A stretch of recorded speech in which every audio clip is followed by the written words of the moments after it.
ప్రజల అందరికీ దేవుని నామములో వందనములు తెలియజేస్తున్నాను.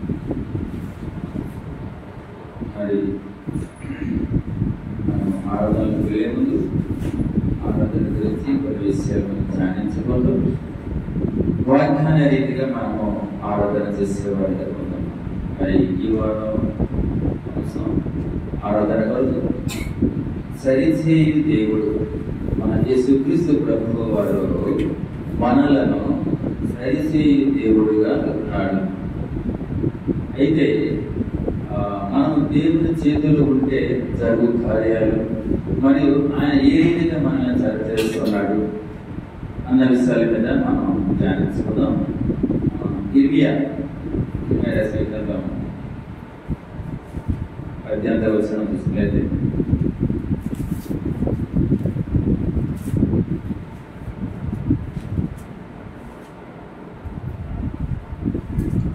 ఇర్మియా 18వ అధ్యాయం 6వ వచనం, 18:6.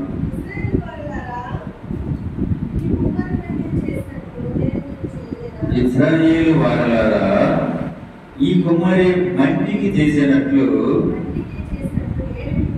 నేను మీకు చేయలేనా? ఇదే యెహోవా వాక్కు. జిగట మన్ను కుమ్మరి చేతిలో ఉన్నట్టుగా ఇశ్రాయేలు వారలారా, మీరు నా చేతిలో ఉన్నారు. సహాయం కొరకు చిన్న ప్రార్థన. మహాపరిశుద్ధుడవు, గరుడవు, సకల ఆశీర్వచనములకు కారణభూతుడైన మా యేసయ్య, గొప్పదైన మీ నామమును బట్టి మరోసారి స్తుతించి ఆరాధించి ప్రార్థిస్తున్నాను ప్రభా. నిలబడి మీ దాసుని ఎత్తుపట్టుకోండి ప్రభా. మా యొక్క సొంత ఆలోచనల్ని, సొంత మాటలు కాదు కానీ ప్రభా, మీ యొక్క పరిశుద్ధ ఆత్మ ద్వారా ప్రేరేపించబడి తండ్రి ఏది అవసరమో అది మాకు తెలియచేయమని ప్రభా, మీ యందు మేము విశ్వాసము కలిగి తండ్రి ఆరాధనకు సిద్ధపడే వారిగా మమ్మల్ని దీవించి ఆస్వాదించమని మా ప్రభువు రక్షకుడు మా కొరకు రానయ్యున్న యేసుక్రీస్తు నామములో వేడుకు ప్రార్థిస్తున్నాను మా తండ్రి. ఆమేన్.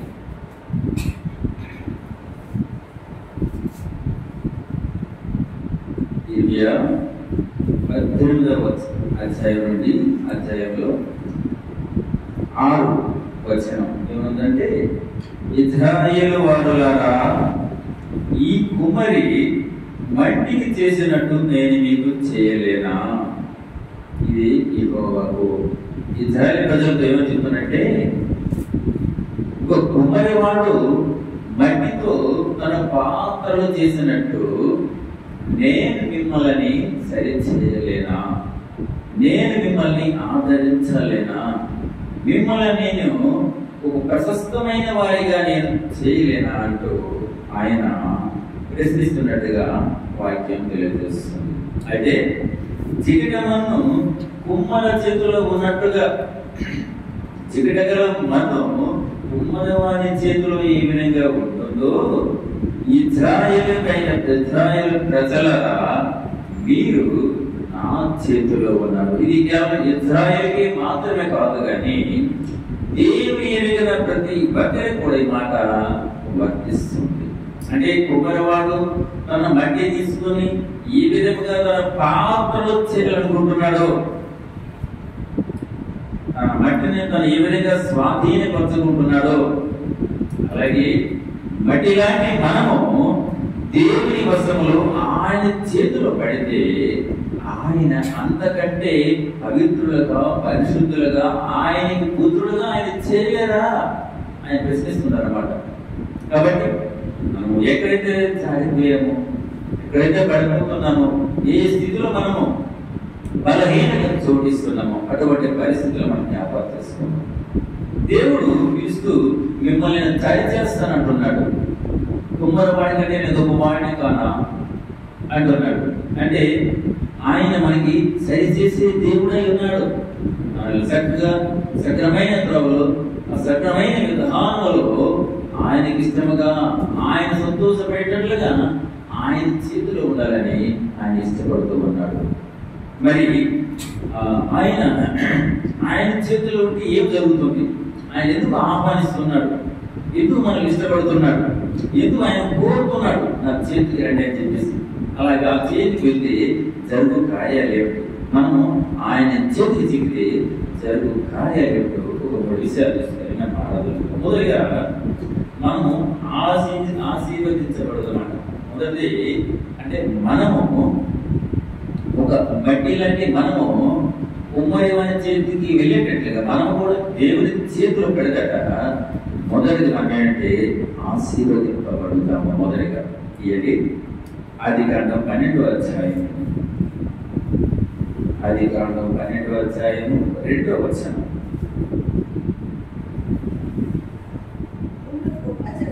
నిన్ను గొప్ప జనముగా చేసి నిన్ను ఆశీర్వదించి నీ నామమును గొప్ప చేయుదును. నీవు ఆశీర్వాదముగా ఉన్నందుకు నిన్ను ఆశీర్వదించే వారిని ఆశీర్వదించేదను. చాలా మంచి. ఇక్కడ దేవుడు చెప్తున్న మాటలు ఏమిటంటే, నిన్ను గొప్ప జనముగా చేసేదను, నిన్ను గొప్ప జనముగా చేసేదను, నీవు ఆశీర్వాదంగా నుండు. ఇప్పుడు నీవు నా చేతిలో ఉన్నావు కాబట్టి నేను ఆశీర్వదించిన వారిని ఆశీర్వదించదను.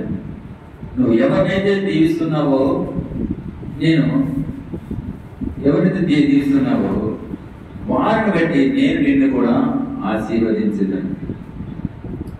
అంటే మనము అంటే దేవుడు మనల్ని సరిచేయడానికి ఇష్టపడుతున్నాడు. ఆయన మనకి ఆశీర్వాదాలను కలుగు చేస్తున్నాడు. అంతకంటే బయట మనకి ఏం కావాలి? ఈ లోకంలో ఒక మనిషికి తినడానికి తిండి, కట్టుకోవడానికి బట్ట, ఉండడానికి ఇల్లు ఉంటే చాలు. కానీ అక్కడితో మనకు తృప్తి లేదు. ఇంకా తినాలి, ఇంకా సంపాదించాలి, ఇంకా ఇవేవో కట్టుకోవాలి, ఇవేవో ఆశలు. మనం అద్దెంట్లో ఉన్న మనకి ఇన్ని ఆశలు ఉంటే సొంత ఉన్న వారికి ఇంకెంత ఉండాలి? కాబట్టి ఈ లోకం మనకి అద్దెంటుతో సమానం. మనము పరదేశులు, మన దేశం, మన ఊరు అక్కడ ఉంది పరలోకం. అక్కడ కూడా మన యాతన, అక్కడ కూడా మనం ప్రయాసపడాలి అంతే తప్ప కానీ ఇక్కడ మాత్రం కాదు. అందుకే ఆయన ఏమంటుంటే, నిన్ను గొప్ప జనముగా చేసి ఆశీర్వదిస్తాను. తర్వాత నీవు ఎవరైతే ఆశీర్వదిస్తున్నావో నీవు కూడా ఆశ్రయించకూడదు. అంటే నిన్ను ఆశీర్వదించాలని ఇష్టపడుతున్నాను. అంటే ఇప్పుడు నీవు నా చేతులు కూర్చున్నప్పుడు ఒక గొప్పది వాడు, ఒక మనిషి మట్టిని తీసుకొని తనకి కావలసిన ఆ వస్తువులు ఏ విధంగా తయారు చేస్తాడు. మరి నేను దేవుడిని, సృష్టికర్తను, మీ అందరినీ ఎరిగిన వాడి, నా బిడ్డలుగా ఉన్నవాడు. మరి మిమ్మల్ని ఈ విధంగా ఉంచాలి, మిమ్మల్ని ఏ విధంగా ఆశీర్వదించాలో, మరి మిమ్మల్ని ఏ విధంగా సరిచేసి ఉండాలో నాకు తెలియదా? మీరు నా చేతులకు రండి ఆహ్వానిస్తున్నాడు. మనం జారిపోతున్నాం ఆయన చేతుల్లోనండి. ఆయన పిల్లలమే కాదనలేదు, తప్పిపోతున్నాం. మన పిల్లలు చూడండి, మనం వాళ్ళ ఆనుభూతిగా పెంచుతున్నాం, చాలా ప్రేమగా పెంచుతున్నాం. కానీ వారు కాస్త వయసు భయపడిన తర్వాత, వయసు వచ్చిన తర్వాత వారు మన చేతులు జారిపోతుంటారు. ఇక వారి ఇష్టం అంటారు, మీకేం తెలియదు నాన్న అంటారు, మీకేం తెలియదామంటారు, ఇంకా మీకు జ్ఞానం లేదని కూడా అంటారు మన పిల్లలు. ఎందుకంటే వారు లోకంలో పడ్డారు, లోక రుచులు చూశారు, అనుభవం కలిగి ఉన్నారు. కాబట్టి దేవుని ఎరగిన వారిగా నిర్లక్ష్యం చేస్తూ, దేవుడిని తెలియని వ్యక్తులుగా వారి తల్లిదండ్రుల్ని నిర్లక్ష్యం చేసేవారిగా, దేవుని ఇష్టపడని వారిగా సమాజంలో ఉంటూ, అంటే సమాజంలో ఉన్నదే అదే నిజము, అదే వాస్తవం తప్ప మీకు అసలు ఏమి తెలియదని పిల్లలు మనతో వాదించడం చూస్తుంటాం. ఎందుకు వాదిస్తున్నారంటే మన చేతుల నుండి వారు జారిపోయారు. వారు మన చేతుల నుండి జాతి మన పిల్లలను కోరుతున్నాం. తప్పున మీరు అలా చేయకండి, రండి ఈ తల్లిదండ్రుల చేత ఉండండి, మీకు ఉపదేశం చేస్తాను, మీకు జ్ఞానాన్ని ఇస్తాను, ఆ ఆలోచనతో మనం మిమ్మల్ని నడిపిస్తాం అని మనం ఆలోచిస్తాం. దేవుడు కూడా అదే రీతిగా ఉంటున్నాడు. మీరు నా పిల్లల నుండి కూడా నా చేతుల నుండి మీరు తప్పిపోయారు కాబట్టి మిమ్మల్ని నేను సరి చేయడానికి ఇష్టపడుతూ వచ్చాను. కాబట్టి మీరు నా ఇందు ఉండాలని దేవుడు ఆశతో చూస్తున్నాడు. అదేవిధంగా మన ప్రసంగి మనం మాట్లాడుతున్నాం.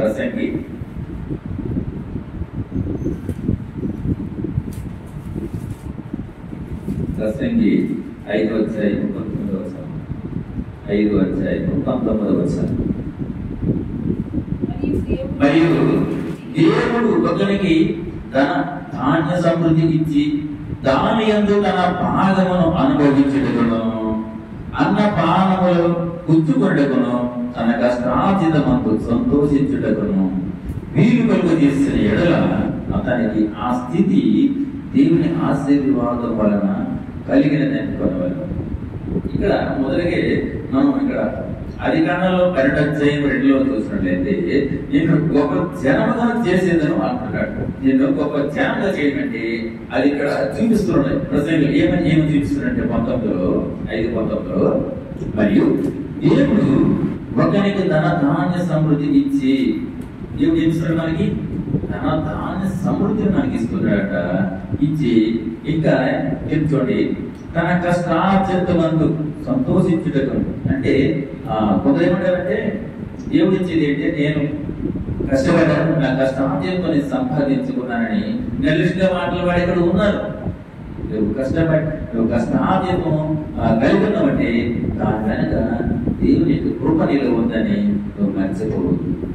అట్లాగే తన కష్టాలతో సంతోషించడానికి నీకు వీలు కలిగిన అతనికి ఆ స్థితి దేవుని ఆశీర్వాదం అంటే మనం ఆలోచించాలి. తను ధనవంతుడిగా ఉన్నాడు, సమృద్ధిగా ఉన్నాడు, మేలుకరంగా ఉన్నాడు అంటే తనకు దేవుని యొక్క ఆశీర్వాదంలో ఉన్నాయని మనం అనుకోవాలి. ఎందుకంటే ఆయన ముందే చెప్పిన మిమ్మల్ని నేను ఆశీర్వదించడానికి చెప్తున్నాడు, మిమ్మల్ని ఆశీర్వదించడానికి చెప్తున్నాడు.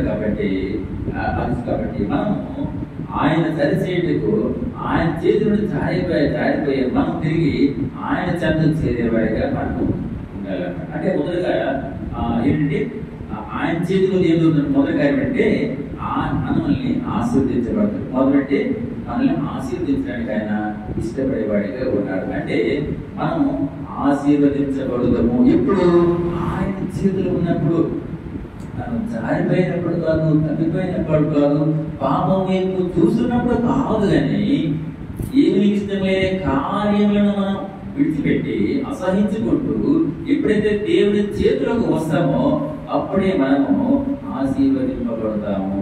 మనం ఆశీర్వదింపబడాలంటే మనం ఏం చేయాలి? అటువంటి కార్యాలకు దూరముగా ఆయన చేతిలో మనము ఉండేవారిగా మనం చూడాలి. ఇది మొదటి అన్నమాట. రెండోగా చూసినట్లయితే మనము సంరక్షించబడదాము. మొదటి ఆశీర్వదించబడతాము, రెండోది సంరక్షించబడతాము. చూడండి కీర్తన 25 21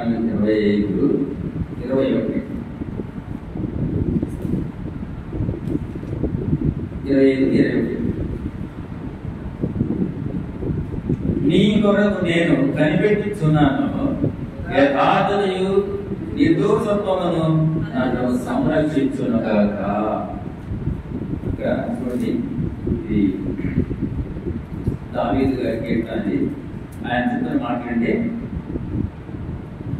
నీ కొరకు నేను కనిపెట్టుచున్నాను, యథార్థతయు నిర్దోషత్వమును నన్ను రక్షించును గాక. అంటే నీ కొరకు కనిపెట్టి మనము ఎవరి కొరకు మనం కనిపెట్టే అవకాశం మనం దేవుని కొరకు చూడాలి. ఈనాటి దినాల్లో మన అవసరతలు, మన అగ్రతలు, మన ఇబ్బందులు ఏదైనా సహాయం కాబట్టి మొట్టమొదటిగా మనము మనసులను ఆశ్రయిస్తాము, మనసుల గురించి ఆలోచన చేస్తాం, తప్పగానే దేవుని దగ్గరికి వెళ్ళని వారిగా ఉంటాం. కాబట్టి మొదటి మన మనసులు కాదండి, మనం ఎప్పుడైతే ఆయన గురించి ఆలోచన చేస్తామో, ఆయన కృష్ణంగా మనం జీవిస్తామో, ఆయన చేతిలో జాగ్రత్తగా తిరిగి ఆయన చేతి ఎప్పుడైతే మనం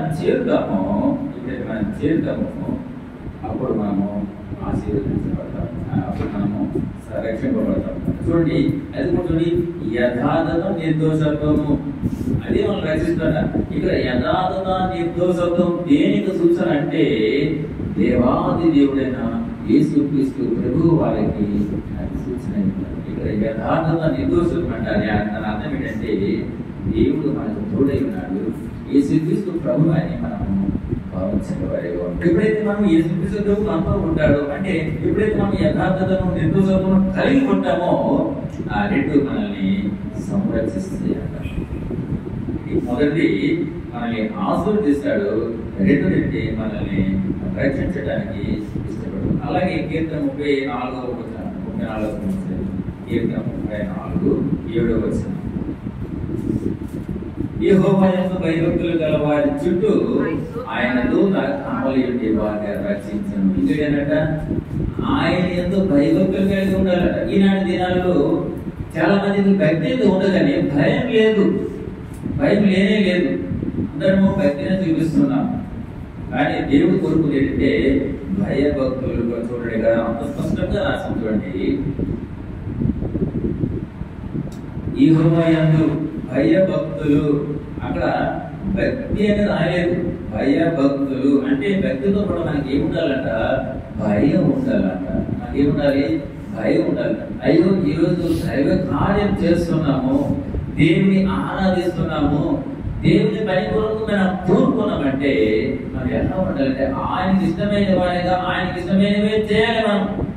అంతేకాని ఆయనకి ఇష్టం లేని పనులు, లోకానికి ఇష్టమైనవి, ఆయన బాధ పెట్టే పనులు, లోకాన్ని మెప్పించేవి, లోక ద్వారా లోకం నుండి మన మీద ఆనందించబడాలని ఆయన అవమానిస్తే మళ్ళీ మనము ఆయన చేతులని చాటిపోయేవారిగా ఉంటాము. మనం నిజంగా దేవుడు ఎరిగిన వారమైతే మనము భక్తి కాదు కానీ భయముతో కూడిన భక్తి, భయముతో కూడిన భక్తి ఉంటే అప్పుడు ఆయన దూత కావలి ఉండి అన్నం రక్షిస్తున్నారట. అంటే భయంతో కూడిన భక్తి, భయంతో కూడిన భక్తి అంటే ఇది కూడా అంటే ఎప్పుడైతే ఆ భక్తి వేరు, భయంతో కూడిన భక్తి వేరు. మనం ఎప్పుడైతే భయంతో కూడిన భక్తిని కలిగి ఉంటామో దేవుడు మనతో ఉన్నాడని దాని అర్థం. ఇదే మనము ఆ కార్యం చేస్తున్నామంటే మనకి భయం లేదు. దేవుడు మనతో లేనప్పుడు మనం చేయడానికి ఇష్టపడతాం. ఎప్పుడైతే దేవుడు మనకు తోడుగా ఉంటాడో అప్పుడు భయం వస్తుంది. ఎందుకంటే దేవుడు చూస్తున్నాడు, దేవుని ఉగ్రతకు, దేవుని శిక్షకు పాత్రమైపోతున్నామని అవగాహన కలుగుతుంది. ఎప్పుడు మనకు భయం ఉన్నప్పుడు, భయం లేనప్పుడు నిర్లక్ష్యం, మరి అశ్రద్ధ, మరి లోకరీతిగా మాట్లాడడం, లోకంలో జరుగుతున్నవన్నిటిని కూడా దేవుని ముందు పెట్టి చెప్పడం, ఇదంతా కూడా దేవునికి ఇష్టం లేని కార్యం. ఈనాటి దినాలలో సేవకులు, పాస్టర్లుగా, రెవరెండ్లుగా, బిషపులుగా పిలువబడుతున్న వారు కూడా దేవుని పట్ల భయం లేని వారుగా ఉన్నారు. నేను చెప్తున్నాను, దేవుని పట్ల భయం లేని వారుగా ఉంటున్నారు. భక్తిని మాత్రమే చూపిస్తున్నారు, తన విశ్వాసాలు మోసం చేస్తున్నారు. ఎందుకు ఈ మాట అంటున్నారంటే నేను చాలా చూస్తున్నాను. వారు ఏమంటున్నారు తెలుసా, దేవునితో పాటు లోకాన్ని, లోకంలో ఉన్న వాటిని అనగా బంధువులని, స్నేహితులని సంతోష పెట్టాలి. వారిని విడిచిపెట్టకూడదంటే వారి ఆచారాలని, వారి ఇష్టాలని కూడా మనం ప్రోత్సహించాలి. ఈనాటి క్రైస్తవుల్లో సేవకులుగా ఉండి తన కుమారులకి, తన కుమార్తెలకి వివాహాలు చేయాలంటే వారు మొట్టమొదట కులాన్ని చూస్తున్నారు. మా కులమేనా అంటారు. బ్రదర్, మాకు కుల సమస్య లేదు, కుల పట్టింపు లేదు, కానీ మా బంధువుల కొరకు మేము ఎలా చేయవలసి వస్తుంది. మాకు కులం అంటే ఇష్టం లేదు, మేము దేవుని ఎరిగి ఉన్నాము, కానీ మా స్నేహితులు, మా గ్రామంలో ఉన్న వారి కోసం వారిని సంతోష పెట్టడం కొరకు మేము ఇలా చేయవలసి వస్తుంది. అంటే ఇది భక్త, ఇది బయటలో కూడిన భక్త అంటే దీంట్లో భయం లేదు. భక్తి ఉంది, భయం లేదు.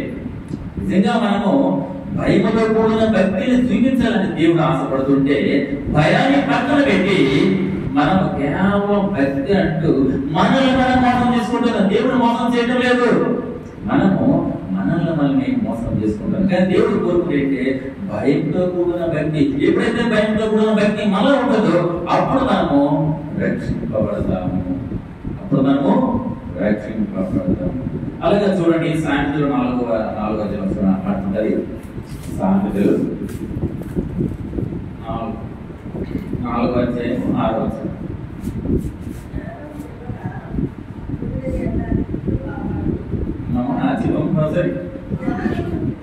జ్ఞానమును విడువక ఇంటి ఎడల అది నేను కాపాడను, దాన్ని ప్రేమించిన ఎడల అది నేను రక్షించను. ఎంత స్పష్టంగా చెప్తున్నా చూసారు. ఇలా చదివితే వాళ్ళకి అర్థమైపోతుంది. ఇప్పుడు చూడండి, జ్ఞానమును విడువక అంటే దాన్ని విడిచిపెట్టగా ఎవరైతే ఉంటారో వాడిని, అది మనకు ఆ జ్ఞానం మనల్ని కాపాడుతుంది. మరియు ఆ జ్ఞానాన్ని మనం ప్రేమించాలి. దాన్ని ఇష్టపడితే అది మనల్ని రక్షిస్తుంది. అంటే ఇక్కడ జ్ఞానం అనగా మనం ఎవరనుకోవాలంటే యేసుక్రీస్తు ప్రభు అని మనం భావించాలి.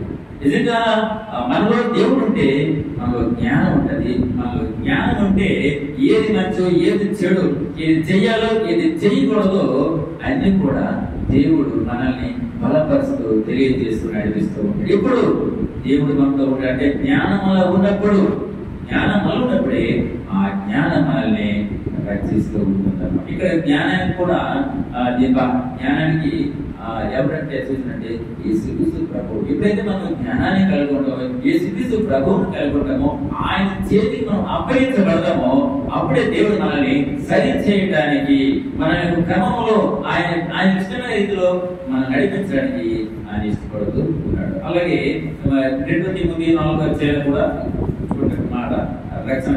2 తిమోతి 4వ అధ్యాయం 18వ వచనం. అలాగే ప్రభువు ప్రతి దుష్కార్యం నుండి నన్ను తప్పించి తన పరలోక రాజ్యముకు చేరడం నన్ను రక్షించను. ఈ రక్షణకి ఏముందంట? పరలోక రాజ్యం ఉంది. దేవుడు మనం రక్షిస్తున్నాడంటే ఓరగానే కాదు, ఎందుకు రక్షిస్తున్నాడు? పాపం నుండి ఆ శాపాన్ని మనకు ఎందుకు రక్షిస్తున్నాడంటే ఆయన యొక్క స్థలాన్ని మనం స్వస్థరించుకోవాలని, ఆయనతో కూడా మనం కూడా సహవాసంలో ఉండాలని, ఆయన బిడ్డలుగా ఆయనకి ఇష్టమైన వారిగా ఉండాలి, ఎక్కడ పరలోకంలో ఉండాలని ఆయన మనల్ని రక్షించడానికి ఇష్టపడుతున్నాడు.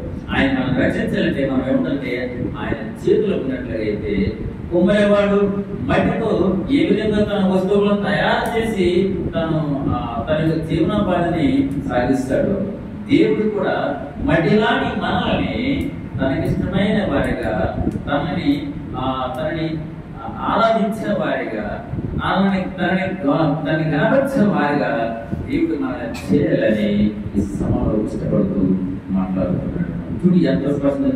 ప్రభు ప్రతి దుష్కార్యం నుండి అంటే నన్ను తప్పించి, అంటే ఏదేదైతే మనకు మనపై దాడి చేస్తుందో, ఏదైతే మనకి కానిది లేకపోతే మనకు సంబంధం లేనిది మనపై వస్తే మనం అవమానిస్తూ బాధిస్తూ, లేకపోతే మనకి నాశనాన్ని తీసుకెళ్తూ, లేదా మనని నరకానికి తీసుకెళ్లే విధంగా అయితే ఉంటుందో అటువంటి పరిస్థితుల నుండి మనల్ని రక్షించి మనల్ని ఏం చేస్తుంటే ఆయన యొక్క పరలోక రాజ్యంకు చేరినట్లుగా రక్షణ కలిగిస్తున్నారు. మరి మనం రక్షింపబడాలని ఏం చేయాలంటే మొదలుగా మనం ఆయన చేతిలో ఉండాలి. మొదలుగా ఆయన మనల్ని ఆశీర్వదిస్తానంటున్నాడు. మీరు నా చేతిలో రండి, మిమ్మల్ని ఆశీర్వదిస్తానంటున్నాడు.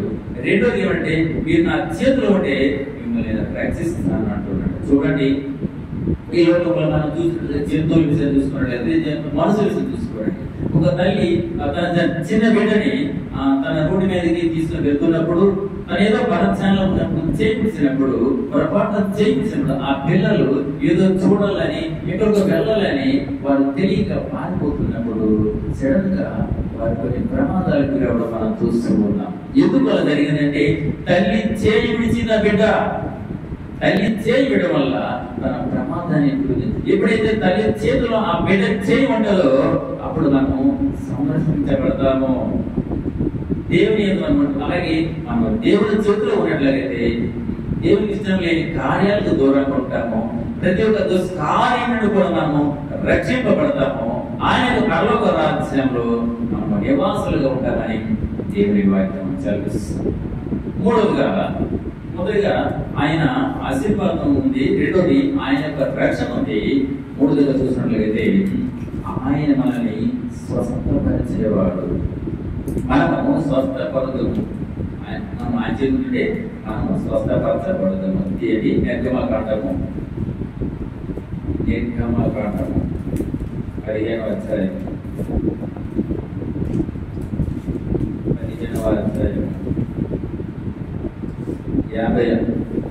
26వ వచనం.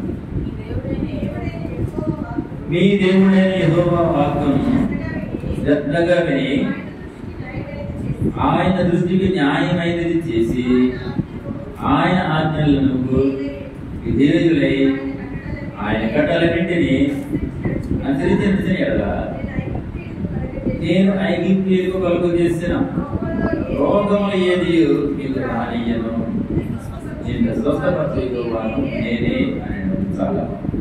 ఇక్కడ చూడండి, ఆయన మనల్ని స్వస్థపరిచే దేవుడు ఎదురన్నమాట. ఎలాగనంటే, మీ దేవుడునైన యెహోవా వాక్కును శ్రద్ధగా వినండి. నేను ఏదైతే చెబుతున్నానో, ఏదైతే మీకు అప్పగించిన నా మాటను మీరు శ్రద్ధగా వినండి. గతవారు కూడా మనం మాట్లాడుకుంటే విన్నాం, చూసుకున్నాం. అంటే మనం శ్రద్ధగా ఆయన మాటను వినాలి. ఎలా అని ఇష్టపడి వినాలి.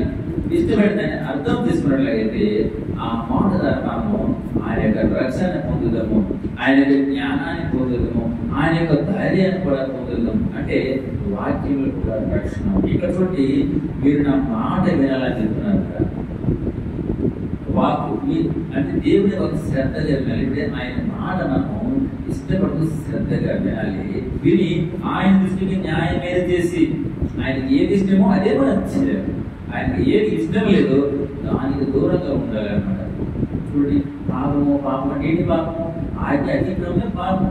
ఆయన ఆజ్ఞలో మనం ఉండాలి. ఆయన మనల్ని ఆజ్ఞాపించినప్పుడు ఆజ్ఞను దాటకుండా, ఆ సరిహద్దులు దాటకుండా, ఆ కట్టడాలు దాటకుండా మనము ఆయన వశంలో ఉన్నట్లయితే మనకు ఏ అపాయం లేదు. పైగా ఆయన మనల్ని రక్షించేవాడిగా ఉన్నాడు. అంతేకాదు కానీ స్వస్థపరిచే దేవుడిగా కూడా ఉన్నాడు. ఎప్పుడైతే ఆయన ఆజ్ఞలు దాటి మనం చేస్తామో ఆజ్ఞ అతిక్రమమే పాపము. నేను చూడండి, అది అంటే వాడు తెలియక చేస్తున్నారు. అది భక్తి కానే కాదు. ఎలాంటే, నేను ఒక షాపులోకి వెళ్ళాను.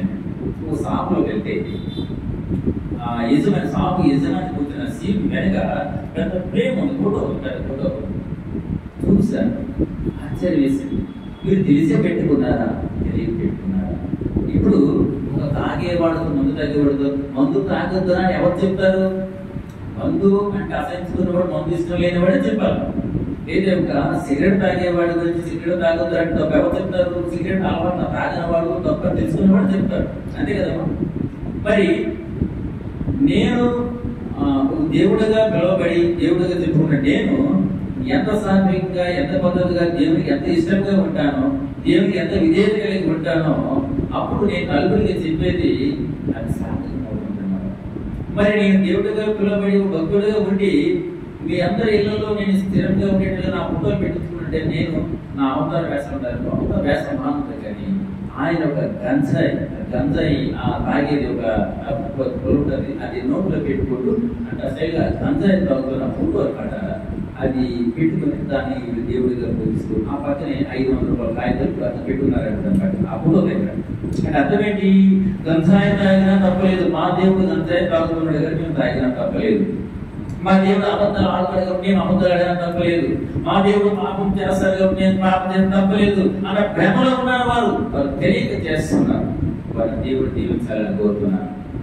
ఎప్పుడైతే మనము దేవుని పట్ల భయం కలిగి ఉంటామో, భక్తి వేరు, భయభక్తి వేరు, ఇప్పుడు భయం కలిగి ఉంటామో అప్పుడే దేవుడు మనల్ని సరి చేయడానికి, ఆయన యొక్క రక్షణలో, ఆయన యొక్క సొంత రక్షణలో ఉంచడానికి ఆయన ఇష్టపడేవాడిగా ఉన్నాడు. చాలా మంది తెలియక అంటే ఒక వ్యక్తి ఉంటాడు, వాడు వెనక ఇద్దరు ముగ్గురు భార్యలు ఉంటారు. వాళ్ళు నేను తప్పు పట్టలేదు, అది తప్పు. అలా చేస్తే మనమేమి నేర్చుకుంటాం? మనం యథార్థవంతులమైతే, మనం పరిశుద్ధులమైతే, మనం బట్టి మన పిల్లలు, మరి పిల్లలు ఏంటంటే మనమే అసభ్యకరమైన వ్యాసాలు వేస్తే మీరు పిల్లల్ని చెప్పేవారు ఎవరు? పిల్లలను చర్చేసేవారు ఎవరు? దేవుడు అనగా మంచివాడు. God is good. దేవుడు అనగా మంచివాడు. ఎవరైనా మంచి పని చేస్తున్నారంటే వాడు దేవుడు. ఎవరైనా ఆపదలో మనకి సహాయం చేస్తారంటే మరి వెంటనే థ్యాంక్స్ చెప్తాము. దేవుడులాగా సహాయం చేసావంటావు, ఎంత గొప్పవాడు అంటాడు. దేవుడు నేను పంపించమని పొగుడుతాం. ఎందుకు? అక్కడ కార్యం జరిగింది, మంచి కార్యం జరిగింది కాబట్టి అక్కడ వ్యక్తిని దేవునిగా భావించి మనం మాట్లాడుతాం. అంటే అర్థం ఏంటంటే దేవుడు అంటే మంచివాడు ధూమపానం చేయడు, మంచివాడు మద్యం సేవించడు, మంచివాడు అబద్ధాడు, ముందుగా చెప్పాలంటే పాపానికి దూరంగా ఉంటాడు. మంచివాడు అంటే అర్థం ఏంటంటే దేవుడు. మన సమస్యలు తీరాలంటే, మన బాధలు తీరాలంటే సమస్యలు లేని వాటి దగ్గరికి మనం వెళ్ళాలి. బాధ అంటే తెలియని వాళ్ళకి వెళ్తే మన బాధలు తీరుతాయి, మన సమస్యలు తీరుతారు. కానీ ఆయనే బాధలతో ఉంటే మన బాధలు ఎలా తీర్చగలుగుతాడు? ఆయన రోగంతో ఉంటే మన రోగం ఎలా బాగు చేస్తాడు? ఆయన సమస్యలు ఉంటే మన సమస్య ఎలా క్లియర్ చేస్తాడు? మనం ఆలోచన చేయాలి. దేవుడు అనేవాడు పరిశుద్ధుడు పరిశుద్ధుడు పరిశుద్ధుడు. అటువంటి పరిశుద్ధతలోనే మనకి పరమాత్మ పరిశుద్ధత దొరుకుతుంది. ఎక్కడైతే పరిశుద్ధత ఉందో అక్కడే దేవుడు ఉంటాడు. అటువంటి దేవుని చేతిలో మనం ఉన్నట్లయితే మనల్ని ఆయన సరిచేస్తాడు. అంతేకాదు ఆయన యొక్క ఆశీర్వాదాలు, ఆయన యొక్క రక్షణ, ఆయన యొక్క స్వస్థతలు కూడా ఆయన ద్వారా మనకి జరుగుతుంది. అదేవిధంగా మార్కు 6వ అధ్యాయం చూడండి. మార్కు 6వ అధ్యాయం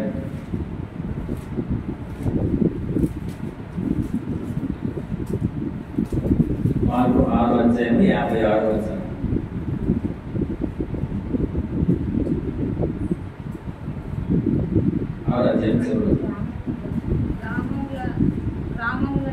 గ్రామములలోను పట్టణములలోను పల్లెటూళ్ళలోను ఆయన ఎక్కడెక్కడ ప్రవచించునో అక్కడి జనులు రోగులను సొంత వీధిలో వచ్చి వారిని ఆయన వస్త్రపు చిలుకు మాత్రము ముట్టనిమని ఆయనను వేడుకొని చూడేది.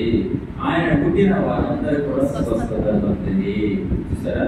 తెలుసుకుంటే దేవుడు అంటే యేసుక్రీస్తు ప్రభువారు తను బయటకు వస్తున్నప్పుడు ఆ ప్రజలు చెప్తున్న మాట చూడండి, గ్రామాలలో కానీ పట్టణాల్లో కానీ పల్లెటూరులో కానీ ఆయన ఎక్కడెక్కడ ప్రవేశించను అక్కడ జనులు రోగులు సొంత వీధులకు వచ్చి వారిని ఆయన వస్త్ర పట్టిలంటే స్వస్థత కొరదనమాట. మీరు అర్థం చేసుకోండి, వాక్యం అర్థం చేసుకోండి. గ్రామాల్లో కానీ పట్టణాల్లో కానీ పల్లెటూరులో కానీ ఆయన ఎక్కడెక్కడ ఉంటుందో ఆయన ఉండడం అంటే అర్థం ఏంటి?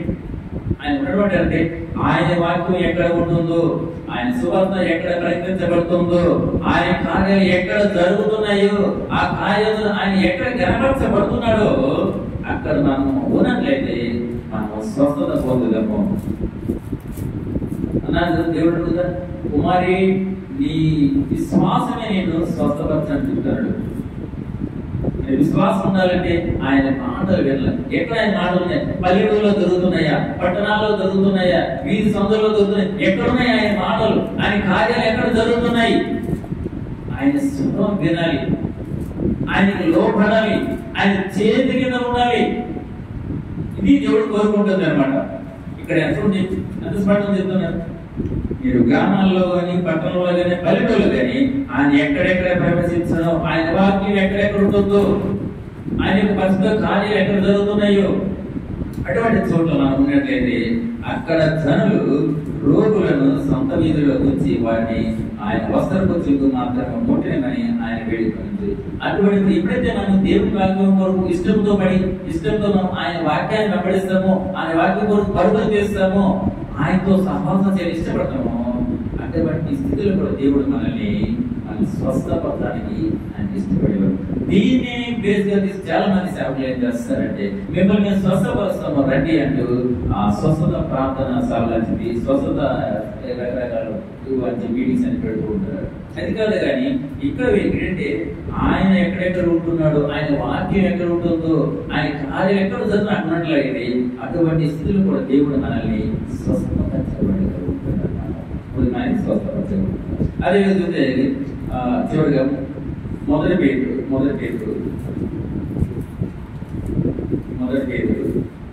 చివరిగా మనం చూసుకుంటాము. 1 పేతురు 2:24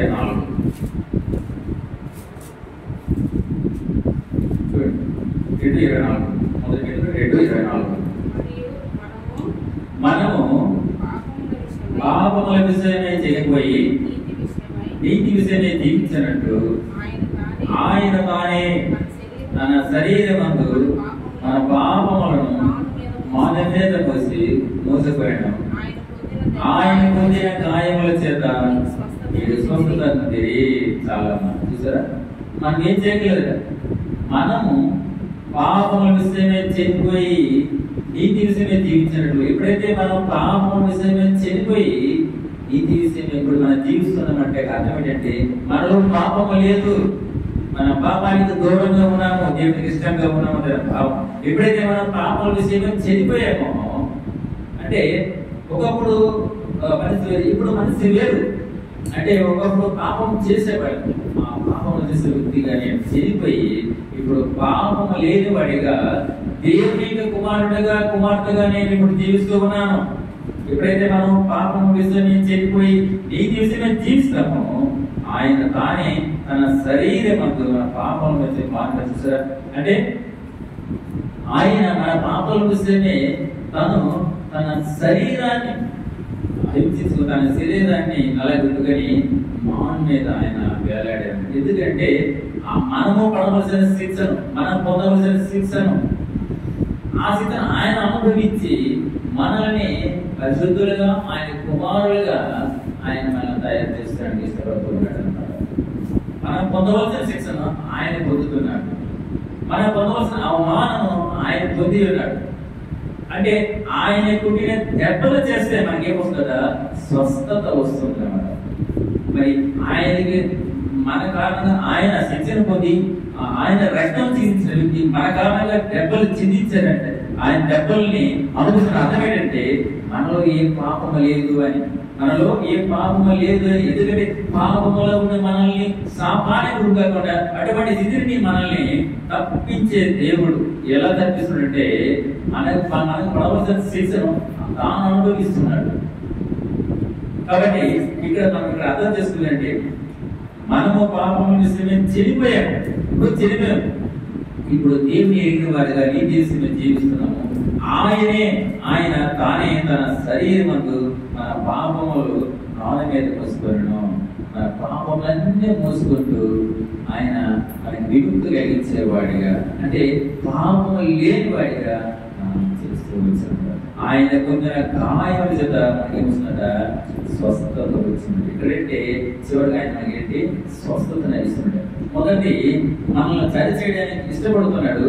మనల్ని సరిచేయడం మనం ఏం చేయాలంటే మనం ఆయన చేతులు ఉండాలి. ఆయన చేతులు ఉంటే మొట్టమొదటిగా ఆయన మనల్ని ఆశీర్వదిస్తాడు, రెండోదిగా మనల్ని రక్షిస్తాడు, మూడవదిగా ఆయన మనల్ని స్వస్థపరుస్తాడు అన్నమాట. ఈ మూడు కార్యాలు అని ఎప్పుడైతే ఆయన చేతులు ఉంటామో కుమ్మరేవాడు అంటే ఇక్కడ మనం ఆరాధన చేసే ముందు ఈ మూడు విషయాలు మనకి జ్ఞాపకం. మొదటి ఆయన మనల్ని ఆశీర్వదించే దేవుడు, ఆయన రక్షించే దేవుడు, ఆయన మనల్ని స్వస్థపరిచే దేవుడు. ఈ విషయాలు మనం జ్ఞాపకం. అలాగే నేడే అంటే ఇప్పుడే మనం ఏం చేయాలంటే ఇప్పుడే మనం దేవుని మాట ఎన్నిసార్లు మాట వింటున్నాం పక్కన పెడుతున్నాం కాదు, కానీ ఆయన మాట శ్రద్ధగా వినని చెప్పాడు కదా. ఆ మాట ఎవరైతే శ్రద్ధగా వింటారో వారు ఆశీర్వదించబడతారని చెప్తున్నారు. ఆయన మాట శ్రద్ధగా విని మనలో ఉన్న పాపం ఏమిటట్లయితే దాన్ని మనం విడిచిపెట్టినట్లయితే పరమ కుమ్మరైన యేసుక్రీస్తు ప్రభువు వారు మన జీవితాన్ని అందంగా తీర్చిదిద్దడానికి ఆయన ఇష్టపడేవాడిగా ఉంటాడు. కుమ్మరేవాడు తన జిగుట గంటిని పట్టుకుని తను చేయవలసిన పరికరాల పట్ల ఎలా శ్రద్ధ కలిగి తన వస్తువులు తయారు చేస్తూ తన జీవనోపాధికి ఉపయోగించుకుంటున్నాడు. మట్టి లాంటి మనము దేవాది దేవుడైన పరమ కుమ్మరి అయిన దేవుని యొక్క చేతికి ఈ మట్టి అని మనము అప్పగింపబడితే ఆయన చేతి కింద మనం ఉన్నట్లయితే దేవుడు కూడా మనల్ని పరిశుద్ధముగాను అందముగా మన జీవితాలని సరిచేయడానికి ఆయన వరకు ఆయన రాకడ అంతం వరకు కూడా మనల్ని నిలబెట్టడానికి నిరీక్షణ గలవాడిగా తయారు చేయడానికి దేవుడు ఇష్టపడుతూ ఉంటాడు. కాబట్టి మన ఈ సమయంలో మనం ఆరాధన సమయంలో మన మూడు విషయాల్లో మనము ఆయన చేతికి ఆయన చేతికి మనం అప్పగించే వారికి ఉన్నట్లయితే మనకి మొదటి ఆశీర్వాదం కలుగుతుంది, రక్షణ కలుగుతుంది, చివరిగా మనకి స్వస్థత కూడా కలుగుతుంది. కాబట్టి ఈ మూడు విషయాలు మనం జ్ఞాపకం చేసుకొని మనం ఆరాధన దేవుడి వాక్యాన్ని జీవించుకుంటాం.